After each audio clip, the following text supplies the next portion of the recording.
Who's paying for ISIL's war? ISIL terrorists are believed to have made over $800 million in black market sales in Turkey over the last 8 months. Iraq says Iraqi and Syrian oil is carried by trucks from Iraq and from Syria through the borders to Turkey and sold at less than 50% of the international oil price. The oil is then either used in Turkey or sold onto the international market, which may include the US. Meanwhile, President Obama held private talks with Russian President Vladimir Putin, urging him to de-escalate tensions with Turkey after it downed a Russian warplane. Nobody denies NATO member Turkey did shoot down the Russian jet, which was on a mission to strike ISIL targets in Syria. Yet Turkey has not been subject to public attack for this action. Instead, some commentators believe US Republican senators want American troop deployment in Syria to drive Russia out of the Arab country and replace the Russian presence with an American one. Is Turkey importing oil from ISIL? Should Washington prevent the sale of Turkish arms to ISIL? And would the American public back another American military deployment in the Middle East? These are the simple questions we sought to answer. Now, Turkey has supplied a large quantity of weapons and military equipment to militants in Syria. If the US is serious in its fight against ISIL, why is it not doing anything to stop Turkey's stream of weapons into Syria? We put that to the American public.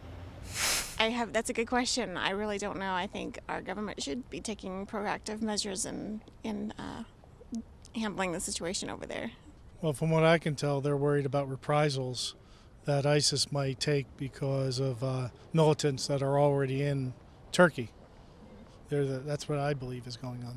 That's a very good question, in all honesty. I don't think we're really handling that situation very good anyway, to be perfectly honest. I think we have to have ground troops. I don't think you can win the war from the air. So I'm not really sure how to answer that, but I think there's a lot more that could be done. Well, I think that the problem is that Turks still think that the Kurds are a problem, and they're sending weapons in because they want to keep the Kurds in control, or out in check. That's the word, yes, in check.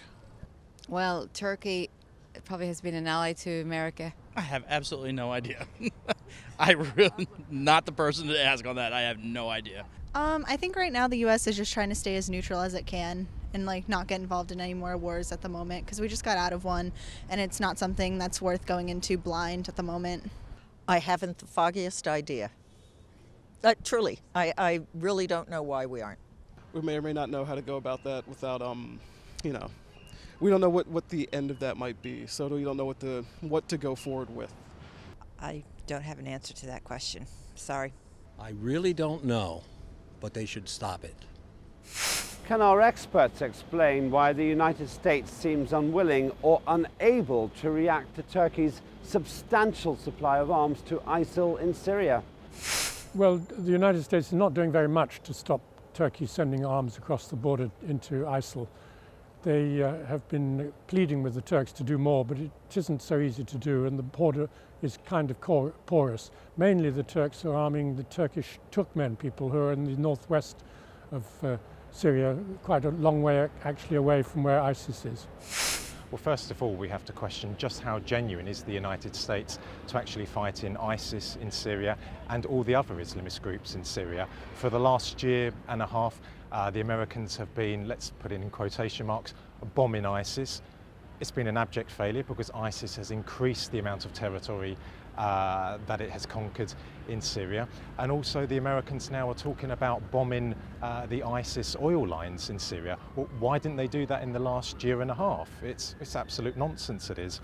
So in regard to Turkey, there's a very, very big problem here, because Turkey, ever since the end of the Second World War, beginning of the Cold War, has been a staunch strategic ally to the Americans and also to the British. And of course the West, it does shield Turkey politically, militarily, and economically. And Turkey has played a crucial role in the bloodshed in Syria because it has been supporting ISIS, the other Islamist groups, including the FSA, including Islamic Front, including al-Nusra, to try and overthrow the Syrian government, to try and destroy the Syrian state, and to replace it with an Islamist pro-Western regime in Damascus. So the Americans are still keeping to their objective of trying to overthrow the Syrian government, albeit they're not using ISIS anymore, but they will still keep on using other Islamist groups. Why are they trying to overthrow the Syrian government? Because they know if you destroy the Syrian government, destroy the Syrian state, that ends Russian influence in the Middle East, that ends Iranian influence in the Middle East, and of course it will take away Israel's archenemy in the Middle East, which of course is Syria. So I think Turkey will continue its support to Islamists. Perhaps it might move away from ISIS, but still, al-Nusra is no different to ISIS. They've just had a brotherly falling out. Islamists are Islamists. Many people have claimed Turkey is importing billions of dollars worth of oil from ISIL. Would you be surprised if that oil is being sold on to the US? That's what we asked the public. I don't think it's being sold into the US. No, the US is taking too strong of a stand against ISIS. I don't feel that we're involved in that at all. I don't think so. Not at all. Once the oil gets out on the market, it could end up anywhere. That's what markets are for. They get oil around the world. Not particularly. I wouldn't be surprised if it was sold anywhere. It'd probably be sold anywhere where money could get in. That's usually where markets sell to. So I would be surprised. I don't really think we'd have to do that here. I think that we're too independent for something like that to happen. But, anything anymore would not surprise me. I would be surprised it was sold to the U.S. I would be surprised. Well, I think events have caught up with the traditional route of oil coming into America. So I would be surprised. But maybe from now on people can start looking at that, because a knee-jerk reaction is probably the last thing that people should do at this situation when you're dealing with so many people's lives, innocent people. No. No, I would imagine it is. But again, ignorant. I couldn't even tell you. I guess I would be surprised because I didn't know that. Because companies need the money, like they're gonna take the dirty oil from wherever, regardless of who it comes from. So if U.S. is accepting oil from there, it's not surprising, especially because our oil is so cheap now. And if they have an abundant amount of oil and it's cheap, it makes sense. No, I think we take oil pretty much wherever we can get it, and if it's cheap and available, then we take it. Yes, I would be, because mostly nowadays the U.S. gets enough oil from other sources that it doesn't have to go there. I hate to say it, but I don't know. Would I be surprised? I think the U.S. looks at all sources of purchasing fuel, but I don't know if Turkey is a bigger seller of it than other places. I just don't know. No, I would not be surprised. How plausible is it to believe Turkey imports vast amounts of oil from ISIL and that some of it could end up in the United States? Our experts said this. Well, I think a lot of oil is going from the ISIS region into Turkey. It's usually carried by independently owned trucks.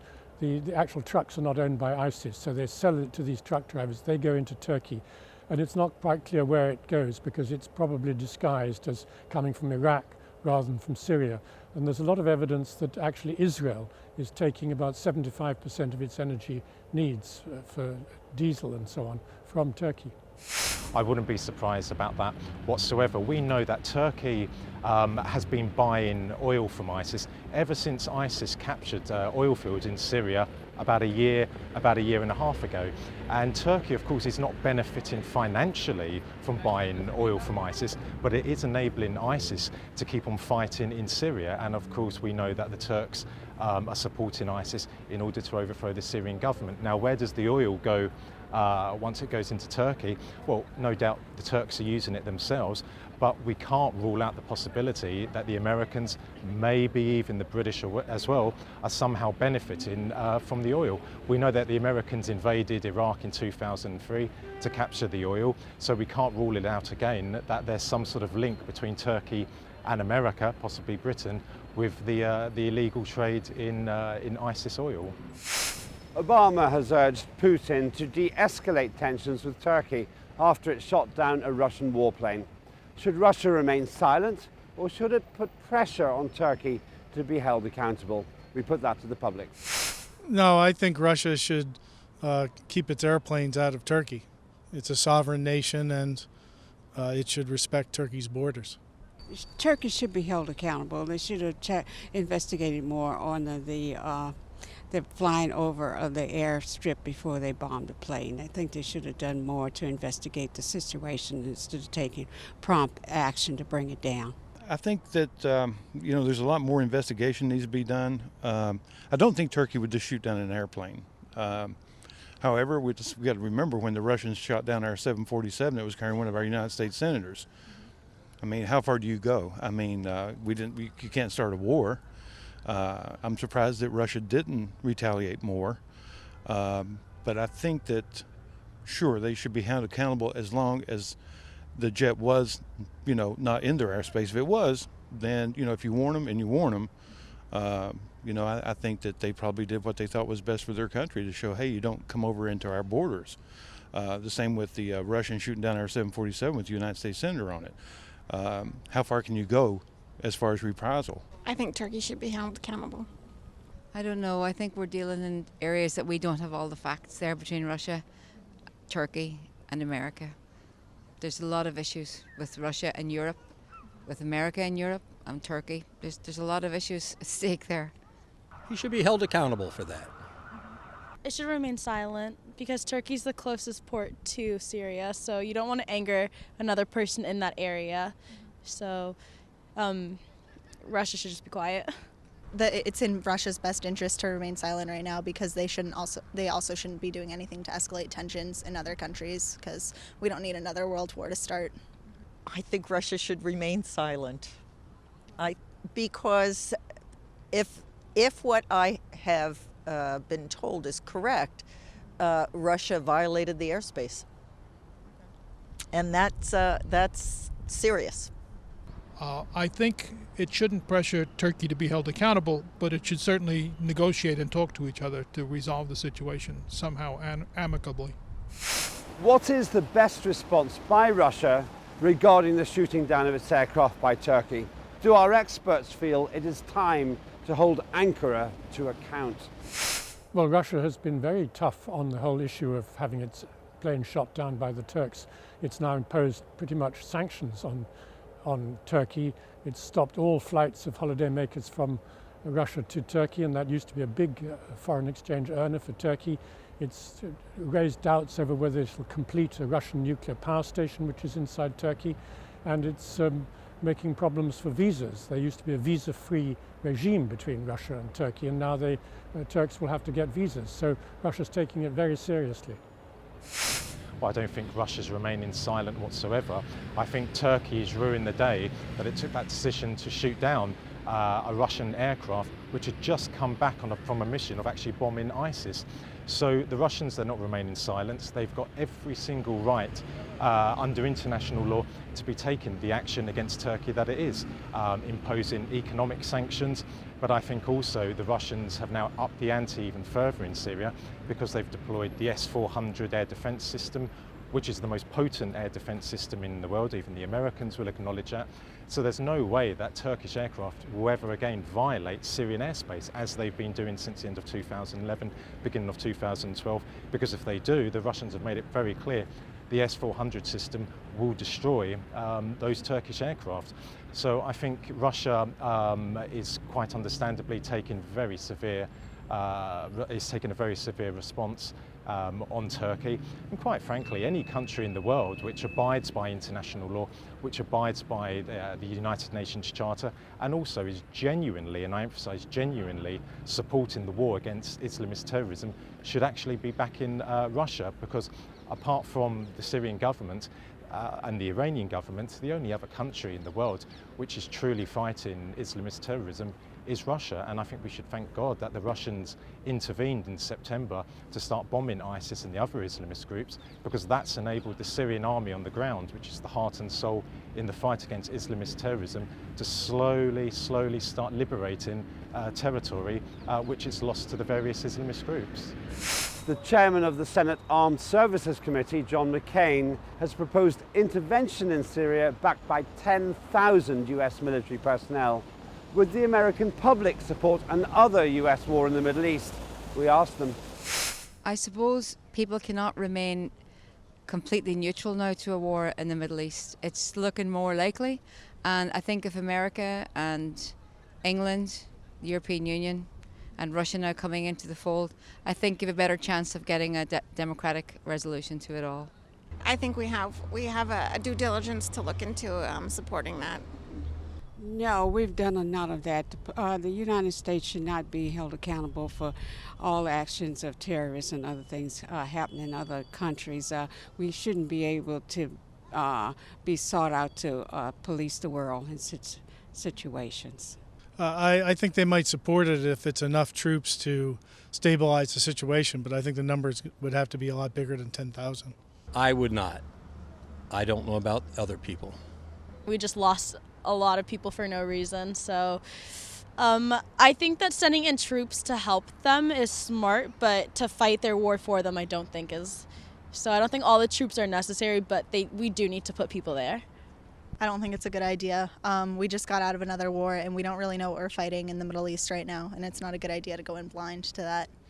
I don't think the American public would support another full-out war.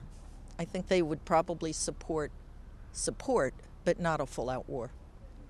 At this time, I don't think the U.S. would support another war in the Middle East. But if the circumstances changed and terrorism became too much of an issue, traceable back to some people in the Middle East, then I think there would be no doubt that the U.S. would start putting a lot of people in place. Personally, I wouldn't support another war anywhere. So I can't speak for everybody, but I believe that if given the question, most people would probably not support any more war of any sort. I don't think the U.S. public would support another war in that area. I think we believe now that the Arab countries should jointly together with the international community jointly go against ISIS. But I think it should be a world situation, just not one country. I don't think the Americans would support another war, but then again, people want a peaceful resolution, so I don't know. What's the expert opinion regarding support for a troop-based American ground offensive in Syria? Would the public back yet another US-sponsored Middle East conflict? Well, I think Senator John McCain's idea that American ground troops, even as many as 10,000, should go to Syria to fight ISIL would be very unpopular in the United States. I mean, it's a maverick position. I mean, after Iraq, Afghanistan, Americans do not want to have another boots-on-the-ground war in the Middle East. Well, I think, President Obama has a lot of blood on his hands, be it in Libya, be it in Syria, be it in Afghanistan, but I think we should acknowledge that it could be a lot worse. If John McCain had become president, we could be dealing with another George Bush Jr. As to whether the American public would support that, well, just how much say do they have? We saw leading up to the American invasion of Iraq in 2003, thousands upon thousands of Americans demonstrating against that. They were completely ignored by their president. And also as well, they're subjected on a daily basis, 24/7, to completely and utterly biased media, be it CNN, be it Fox News, be it ABC. And of course, many Americans, they consider the Syrian government to be somehow a potent threat to Western security. So on the one hand, I don't think the American public's views are taken into account, as history shows. But on the other hand, they're being bombarded by a very, very biased media, which takes the line of the State Department. So I hope nothing like that materialises, whereby the Americans put soldiers into Syria. But of course, we can't rule that out, because America is desperate. It knows that Russia has clawed back much of its lost superpower status, which it lost in the 1990s. And Russia is now able to challenge America internationally. And therefore, we won't ever see again in the foreseeable future what the Americans did in the 1990s when Russia was on its knees. They were able to completely dominate the world politically, militarily, and economically, as we saw most brutally what happened in the former Yugoslavia. What do you think the US and Turkey really want from Syria? That's what we asked the public. No, we want a stable situation, but I don't think that's going to happen for a long time. I suppose ultimately everybody wants peace, and what they want, ultimately peace. That's what I think. I think they're trying to make a point. They like to fight their wars overseas, and it's good guys versus bad guys in their mind. Peace in the world. I think the U.S. and Turkey would really like to see Syria stable somehow under a government that wasn't headed by President Assad. I think that we want peace in the area, and we want the people from Syria to be able to remain in the country and live in their own country and be happy. That's a good question. I think there's a lot of hidden agendas in there. I think we only see what they want us to see, but I think there's a lot more that's going on behind the scenes. Can our experts clarify the real intentions behind America and Turkey's activities in Syria? I think the US is quite confused about what it wants. It would like both ISIS to be eliminated and also the Assad regime, the government of Damascus, to be eliminated. It doesn't quite know which is the most important, whether the immediate threat is Assad, or increasingly they seem to be coming around to the view that ISIS is the big threat. Turkey's attitude is a bit different. Turkey would have liked the opposition, not the ISIS people, but the other Islamist opposition people, the Muslim Brotherhood, to win in Syria. That doesn't look very likely. But they're also very worried about the Kurds, which is something, of course, the United States is not so worried about, because there is now a Kurdish entity in northern Syria, right on the border, along the whole southern border of Turkey. And the Turks are very worried about that, because it could feed into the demands for autonomy in southeast Turkey by the PKK. So really, I think the Turks would like a strong central government, not a federal government in Damascus, which would clamp down on the Kurds and all their aspirations. I don't believe that the West or Turkey or Saudi Arabia instigated the so-called Arab Spring, but I believe they're opportunists. I believe that they've got an unofficial policy in Washington and in Ankara, whereby if they see an opportunity in a geostrategic part of the world to either enhance their influence or to get rid of a government which pursues an independent foreign policy, then they will go for it. So the objective since the end of 2011 to the present of the American and Turkish governments has been, without a doubt, the overthrow of the Syrian government. And it's not as if the Syrian government pursues an anti-Western foreign policy, it just pursues an independent foreign policy. And yes, it has historic ties with Russia, it has historic ties with Iran, and it has very close ties with Hezbollah. But therein lies the problem for the Americans and the Turks. It's a game of chess that the Americans and also their cronies in Turkey are playing, whereby they know that if you destroy the Syrian state, Russia will be out of the Middle East, figuratively speaking. Iran will be out of the Middle East, figuratively speaking. Hezbollah will become a spent force. And of course, Israel, which is probably America's closest friend and ally in the world, perhaps second only to Britain, will lose its number one enemy in the Middle East. So that's the game the Americans and the Turks are playing. It's a game of chess, a geostrategic game of chess against Syria and vis-a-vis Russia. Russia has acted in earnest against ISIL militants, but instead of welcoming this powerful military response to the ISIL menace, the US and Turkey appear determined to discourage Russia from releasing its firepower against ISIL. Turkey has shot Russian aircraft out of the sky and deployed its own troops in Syria, while Washington seems unable to work with Moscow against a common threat. At a time when great powers should be working together, it raises the question whether the biggest barrier to progress is America.